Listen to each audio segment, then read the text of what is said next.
ठाणे महानगरपालिका हद्दीतील अनधिकृत गोडाऊन विरोधात प्रशासनाने धडक कारवाई सुरू केली असून आज दिवा प्रभाग समिती क्षेत्रात अनधिकृत गोडाऊनचे सर्वेक्षण आणि निष्कासन मोहीम राबविण्यात येत आहे। आज 113 अनधिकृत गोडाऊनवर निष्कासनाची कारवाई करण्यात आली, तर 830 गोडाऊनचे सर्वेक्षण करण्यात आले। महापालिका आयुक्त सौरभ राव आणि अतिरिक्त आयुक्त प्रशांत रोडे यांच्या आदेशान्वये उपायुक्त जितेंद्र निकम, उपायुक्त परिमंडळ 1 दीपक झिंजाड तसेच दिवा प्रभाग समितीचे सहाय्यक आयुक्त शिवप्रसाद नागरगोजे यांच्या मार्गदर्शनाखाली ही मोहीम सुरू आहे। निष्कासन मोहिमेच्या पहिल्या टप्प्यात रसायने, प्लास्टिक, ज्वलनशील पदार्थ तसेच स्क्रॅप साठवणूक करणाऱ्या गोडाऊनना प्राधान्य देण्यात येत असून संभाव्य धोके टाळण्यासाठी अशा गोडाऊनवर कारवाई करण्यात येत आहे। दरम्यान शासकीय, आरक्षित तसेच सरकारी भूखंडावर उभारण्यात आलेल्या अनधिकृत गोडाऊनची तपासणी आणि सर्वेक्षण सुरू असून नियमबाह्य आढळणाऱ्या गोडाऊनवर यापुढेही कठोर निष्कासनाची कारवाई सातत्याने सुरू राहणार असल्याचे उपायुक्त दीपक झिंजाड यांनी नमूद केले। नागरिकांना आवाहन करण्यात येत आहे की सध्या डासांमार्फत पसरणाऱ्या डेंग्यू या आजाराचा प्रसार रोखण्यासाठी प्रत्येकाने पुढील प्रमाणे कार्यवाही करावी। डेंग्यू आजार एडिस इजिप्ती हा डास चावल्याने होतो। या डासांची पैदास साचलेल्या किंवा साचवलेल्या स्वच्छ पाण्यामध्ये होते। 8 दिवसांपेक्षा जास्त दिवस पाणी उघडे व साचून राहिल्यास त्यात डास अंडी घालतात। अंड्यांच्या अळ्या तयार होऊन पुढे डास तयार होतात। यासाठी आपल्या घरातील पाणी साठे उदाहरणार्थ बॅरल्स, पिंपे, टाक्या, हौद, रांजणे इत्यादी दर आठवड्याला रिकामे करून घासून पुसून कोरडे करून पुन्हा भरावे। 1 दिवस कोरडा दिवस म्हणून पाळावा। पाणी साठ्यांना घट्ट झाकणे बसवावीत किंवा जुनी साडी, चादर, धोतर यांनी बांधून झाकून ठेवावीत, म्हणजे डास त्यात जाऊन अंडी घालणार नाहीत। घराच्या गच्चीवर, आजूबाजूला, अंगणात कोठेही पाणी साचू देऊ नये। भंगार सामान उघड्यावर टाकू नये, उदाहरणार्थ टायर्स, प्लास्टिक सामान, कुंड्या, टाकाऊ वस्तू इत्यादी। अशा सामानात पावसाचे पाणी साठून त्यात डेंग्यूच्या डासांची पैदास होते। घरातील कूलर्स, फ्रीजच्या पाठीमागील ट्रे हे देखील वेळोवेळी कोरडे करावेत। लक्षात ठेवा, नुसत्या फवारणीने डास घनता कमी होत नाही, तर त्यासाठी डास पैदास ठिकाणे नष्ट करणे ही आपल्या सर्वांची जबाबदारी आहे। कोणताही ताप अंगावर न काढता जवळच्या शासकीय रुग्णालयात मोफत औषधोपचार घ्या। अशा प्रकारे नागरिकांनी सहकार्य केल्यास डेंग्यूचा प्रसार रोखणे सहज शक्य आहे। जूनच्या पहिल्या आठवड्यानंतर तब्बल 15 दिवस रखडलेल्या मान्सूनने पुन्हा वेग घेतला असून मागच्या 24 तासात महाराष्ट्रातील अनेक भागात मान्सूनने प्रगती केली आहे। भारतीय हवामान विभागाने दिलेल्या माहितीनुसार मध्य अरबी समुद्र, महाराष्ट्र, तेलंगणा, कर्नाटकातील उर्वरित भाग, छत्तीसगड, ओडिशा, झारखंड आणि बिहारच्या काही भागात मान्सून पुढे सरकला आहे। पुढील काही तासात मुंबईसह राज्यातील उर्वरित भागात मान्सून पूर्णपणे सक्रिय होण्यास अनुकूल परिस्थिती निर्माण झाली आहे। राज्यात 8 जून नंतर मान्सूनचा प्रवास जवळपास ठप्प झाला होता, त्यामुळे अनेक भागात पावसाची मोठी तूट निर्माण झाली असून शेतकरी तसेच नागरिकांना प्रतीक्षेत राहावे लागले। मात्र अरबी समुद्रातील वाऱ्यांचा वेग वाढल्याने आणि वातावरणातील पोषक स्थितीमुळे मान्सूनला पुन्हा चालना मिळाली आहे। 22 जून रोजी मान्सूनची उत्तर सीमा अलिबाग, पुणे, निजामाबाद, दंतेवाडा, बलांगीर, सुंदरगड, चतरा, गया आणि मुझफ्फर या भागांपर्यंत पोहोचली आहे। त्यामुळे कोकण, मध्य महाराष्ट्र आणि मराठवाड्याच्या काही भागात पावसाचा जोर वाढण्यास सुरुवात झाली आहे। सध्या मुंबई, ठाणे, पालघर, रायगडसह उर्वरित कोकणाला पावसात सुरुवात झाली आहे। तसेच उर्वरित मध्य महाराष्ट्रात मान्सून दाखल होण्याची शक्यता हवामान विभागाने व्यक्त केली आहे। विदर्भातील काही भागातही पावसाची तीव्रता वाढेल असा अंदाज आहे। 22 ते 26 जून दरम्यान राज्यातील बहुतांश भागात पावसाचे प्रमाण वाढण्याची शक्यता असून काही ठिकाणी जोरदार ते अतिजोरदार सरींचीही नोंद होऊ शकते।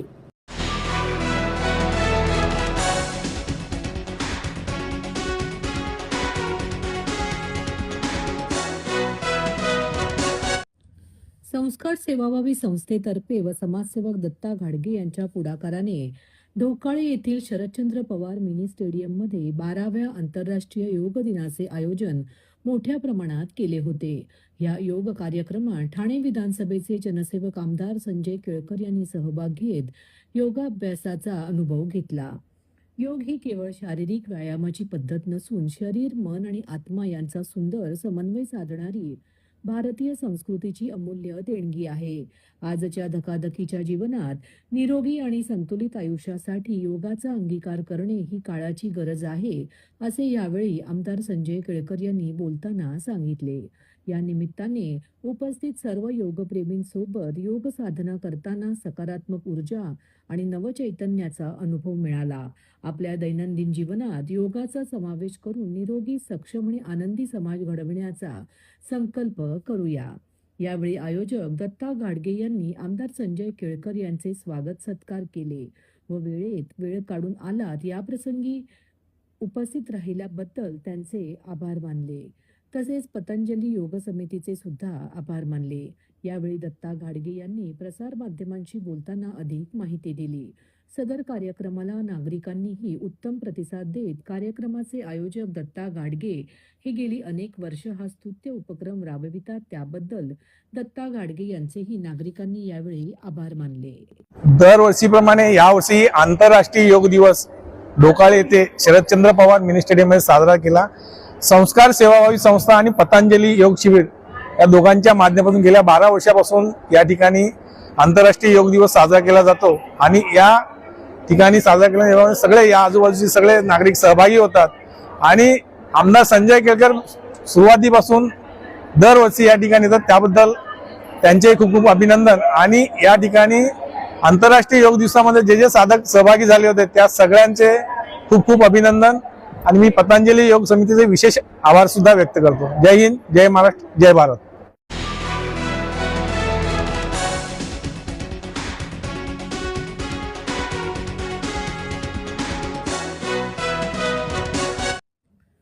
महाराष्ट्र राज्याच्या उपमुख्यमंत्री श्रीमती सुनेत्राताई पवार यांच्या मार्गदर्शनाखाली तसेच राज्यसभेचे खासदार आणि युवा नेतृत्व पार्थ अजितदादा पवार यांच्या नेतृत्वाखाली राष्ट्रवादी काँग्रेस पक्षाचे युवा नेते प्रबोध वसंतराव डावखरे यांच्या पुढाकारातून आंतरराष्ट्रीय योग दिनानिमित्त ठाण्यात भव्य योग शिबिराचे आयोजन करण्यात आले. राष्ट्रवादी काँग्रेस पक्ष, वसंत डावखरे फाउंडेशन आणि नायट्रो फिटनेस यांच्या संयुक्त विद्यमाने ठाणे येथे पार पडलेल्या या उपक्रमाला नागरिकांचा उत्स्फूर्त प्रतिसाद लाभला.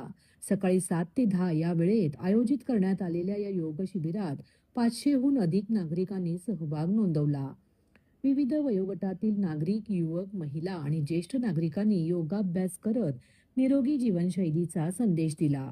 आरोग्याविषयी जनजागृती करणे, योगाचे महत्त्व सर्वसामान्यांपर्यंत पोहोचवणे तसेच फिट इंडिया, हेल्दी इंडिया या संकल्पनेला बळकटी देणे हा या उपक्रमामागील मुख्य उद्देश होता.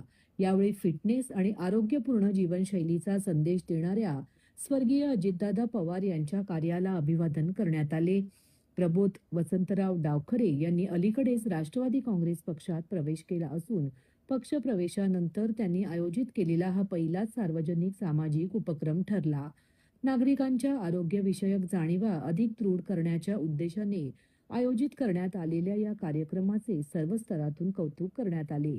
या प्रसंगी ठाणे वैभवचे संपादक मिलिंद बल्लाळ, निखिल बल्लाळ, युवक काँग्रेसचे ठाणे शहराध्यक्ष वीरू वाघमारे तसेच राष्ट्रवादी काँग्रेस पक्षाचे पदाधिकारी, कार्यकर्ते आणि विविध क्षेत्रातील मान्यवर उपस्थित होते.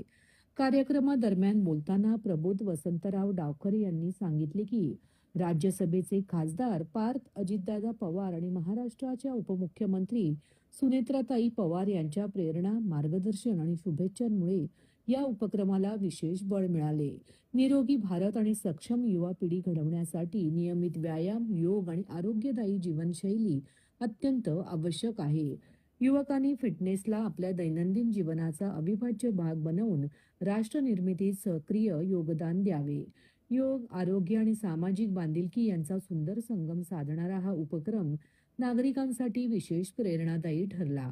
येणाऱ्या काळात राष्ट्रवादी काँग्रेस पक्षाच्या माध्यमातून विविध सामाजिक, आरोग्य विषयक आणि जनहिताचे उपक्रम राबविण्यात येणार असल्याची माहिती त्यांनी यावेळी दिली. नमस्कार. सर्वप्रथम आपल्या सगळ्यांना धन्यवाद. आपण वेळ काढून आज या कार्यक्रमामध्ये आले. आमचे नेते आणि महाराष्ट्राचे डेप्युटी CM श्रीमती सुनेत्राजी पवार आणि श्री पार्थदादा पवार यांच्या मार्गदर्शनाखाली आम्ही आज हा कार्यक्रम राबवला आहे. जसं आपण बघता आहेत का सिनियर सिटीजन आणि यूथ दोघं एकत्र आले आहेत या कार्यक्रमाला. मला या कार्यक्रमाचं यश खरं म्हणजे या लोकांना द्यायला लागेल, ठाण्याचे नागरिक जनतेला द्यायला लागेल की आज त्यांनी एवढी भर प्रमाणात येऊन या कार्यक्रमाला यशस्वी केलेला आहे. आणि असेच कार्यक्रम आम्ही दरवर्षी घेत राहू वसंत डावखरे फाउंडेशनच्या अंडर. आणि असंच आमचे नेते श्री पार्थदादा पवार त्यांच्या मार्गदर्शनाखाली आम्हाला भरपूर कार्यक्रम करायची आहे ठाण्याच्या जनतेसाठी. आणि जे नाव वसंत डावखरेंनी ठाण्यामध्ये कमवलेलं राष्ट्रवादीसाठी, परत त्या स्तरावरती राष्ट्रवादीला परत एकदा उभी करायची आहे ठाण्यामध्ये लोकांसाठी, जनतेसाठी. धन्यवाद. जय हिंद, जय महाराष्ट्र. सर्वप्रथम तर मी आजचा हा कार्यक्रम ज्यांनी आयोजित केला ते आमचे मित्र प्रमोद डावखरे यांचं मी मनपूर्वक अभिनंदन करतो. कारण की राजकारणात राहून अशा पद्धतीचं विधायक काम सहसा आपल्याला होताना दिसत नाही. परंतु गेल्या काही वर्षात आपण बघतोय की जेवढे तरुण मंडळी राजकारणात येत आहेत ते संपूर्णपणे राजकारणाचा दृष्टिकोनाने आयाम बदलायचा प्रयत्न करत आहेत. त्यात प्रमोद डावखरे यांचं नेतृत्व आपल्याला ठाण्याला लाभलेलं आहे. तर त्यांना मी या निमित्तानं शुभेच्छा पण देतो. योगा दिनाचं महत्त्व आपल्याला काय वेगळं सांगायची गरज नाही. आपण गेले काही वर्षांपासून 21 जूनला हा दिवस साजरा करतोय आणि आता आंतरराष्ट्रीय पातळीवर तो साजरा व्हायला लागलेला आहे. त्याच्यामुळे भारताची एक ओळख नव्याने स्थापित झालेली आहे. वेगवेगळ्या क्षेत्रात भारत ऑलरेडी पुढे आहे. आणि अशा वेळेला ही जी आपली संपूर्ण परंपरा आहे, ही आपली जो वारसा आहे आपल्याला मिळालेला, तो आपण त्याचं संवर्धन करणं, जिवंत ठेवणं आणि त्याला पुढे नेणं हे तरुण कार्यकर्त्यांचं काम आहे, नेत्यांचं काम आहे. त्या संदर्भात प्रमोद डावखरे यांचं काम निश्चितच स्पृहणीय आहे असं मी म्हणतो. आपल्याला मला काय वेगळं सांगायची गरज नाही. परंतु शारीरिक तंदुरुस्तीबद्दल आपण खूप कॉशियस असतो, आपण त्याची काळजी पण घेतो. परंतु मानसिक आरोग्य सुद्धा तेवढंच महत्त्वाचं आहे आणि त्याकडे मात्र फार दुर्लक्ष होत असतं. आणि योग हे असं एक साधन आहे की जिथे शारीरिक आणि मानसिक या दोन्ही आरोग्याची काळजी घेतली जाते. आपल्याला आजचा संदर्भ विशेष प्रमोद महत्त्वाचा आहे की जवळजवळ पाऊस खूप पुढे गेलेला आहे आणि अशा वेळेला आपण आज योगा दिन करतोय.